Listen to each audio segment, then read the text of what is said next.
ចាសួស្តីអ្នកនរគ្នាថ្ងៃមុនបន្ទាប់ពីបានទៅឡើងភ្នំតកកមកឥឡូវយើងមកឡើងភ្នំមួយទៀតគឺមកដល់ភ្នំមីអញ្ចឹងមុនឡើងទៅយើងមើលទេសភាពខាងក្រោមសិនខ្លងទ្វារចូលកន្លែងទិញសបត់ហើយនេះកន្លែង tourist center យើងទិញសបត់យើងចូលតាមដល់ព្រោះត្រូវជិះឡានទៅទៀតចាមុនឡើងភ្នំយើងមកហាត់ក្បាច់គុណសិនសំខាន់ដាវតដកមិនរួចផងទៅហាត់ធ្វើអីមិនកើតនោះអ្នកទាំងអស់គ្នាមិនឃើញក្បាច់គេដាក់លើថ្មហ្នឹងយើងធ្វើតាមគេនឹងទៅតែដៅនឹងដកអត់ចេញទេចាមានការវាយអត់តន់រូបជាខ្លាំងចាឥឡូវនេះជិះឡានឡើងមកតង់ហើយមកឃើញតកកព្រឹមហើយទៅជាដូចគ្នាកន្លែងនេះ station គេឈប់ឡានតែគេឲ្យយើងឡើងចដើរតមានការឡើងចុះច្រើនដំណាក់កាលជាខ្លាំងកន្លែងនេះឡើងចំណតឡានឲ្យយើងឡើងចដើរថ្មើរជើងតទៅខាងលើទៀតចឹងខាងលើនោះកាយគេប្រាប់ថាមានស្វាធំគេឲ្យកុំឲ្យយួរស្បោងយួរអីអានេះអាណងកតាបអីស្ពាយជាប់ចឹងណាខ្លាចស្វាតដើមព្រោះដោយសារស្វានៅហ្នឹងវាតដើមយើងបានតែយើងអាចវាយស្វាតដើមឲ្យបានយើងមកវិញបានទេអញ្ចឹងអានេះទស្សនវិជ្ជាឡើងដោយថ្មើរជើងទៅដើម្បីធ្វើដំណើរទៅឡើងទៅដល់កំពូលភ្នំមី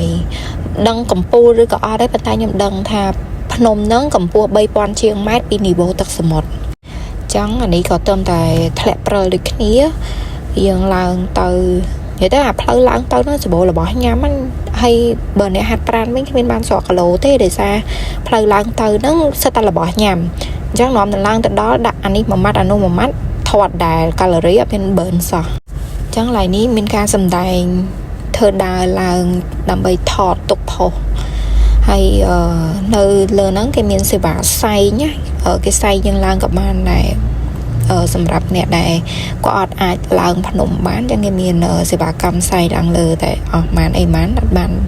ដឹងទេដោយសារខ្ញុំអត់បានសួរនាំគេចាអ៊ីហើយធៀមកគូនេះស្វីតណាអ្នកនរគ្នាសើបេះដូងអូនអី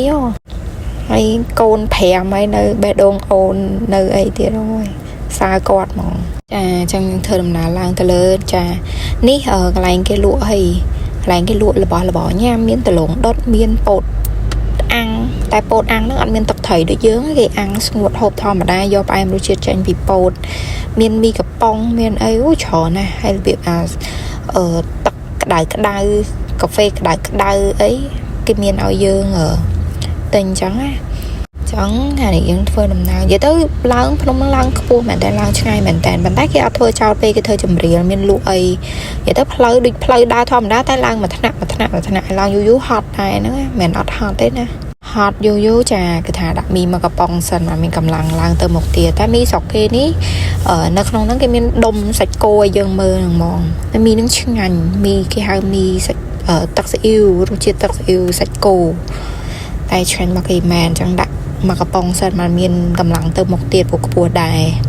ចានេះមកដល់លើហើយទេសភាពគេអែមខ្លាំងមែនតែនមកដល់ fresh តែម្ដងអញ្ចឹងយើងធ្វើការ add on ឲ្យប្តីថតឲ្យមកប៉ោះពីប៉ោះសិនអានេះប្តីសួរហើយយើងសំដែងអត់សសមអញ្ចឹងយើងបន្តមកមើលដំណាក់កាលទី1នេះកន្លែងមកដល់កំពូលភ្នំកន្លែងហ្នឹងគេដាក់កន្លែងសាលាបរិញ្ញាបត្រមកគេប្រើពាក្យ institute ហ្មងខ្ញុំឃើញនៅក្នុង Google Map កន្លែងបរិញ្ញាបត្រដូចខ្ញុំគិតថាកន្លែងហាត់គុណកន្លែងហាត់អីអញ្ចឹងណាខ្ញុំមិនដឹងថាគេហាត់គុណព្រោះទៅអត់ឃើញទេឃើញតែកន្លែងទីសក្ការៈបូជាហើយ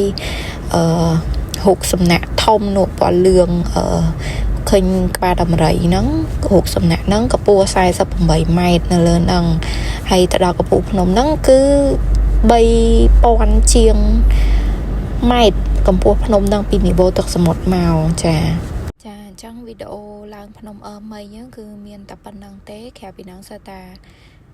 ថតសម្ដែងដើរចុះដើរឡើងឲ្យប្តីថតឲ្យទុកផុសទេចាដើម្បីរកប្លង់ថតរូបអញ្ចឹងខ្ញុំមានតែប៉ុណ្្នឹងទេសម្រាប់វីដេអូមួយនេះអញ្ចឹងអ្នកនរគ្នាអាចជួយ subscribe ខ្ញុំនៅក្នុង YouTube ក៏បាន follow នៅក្នុង TikTok នឹងក៏បានអរគុណច្រើន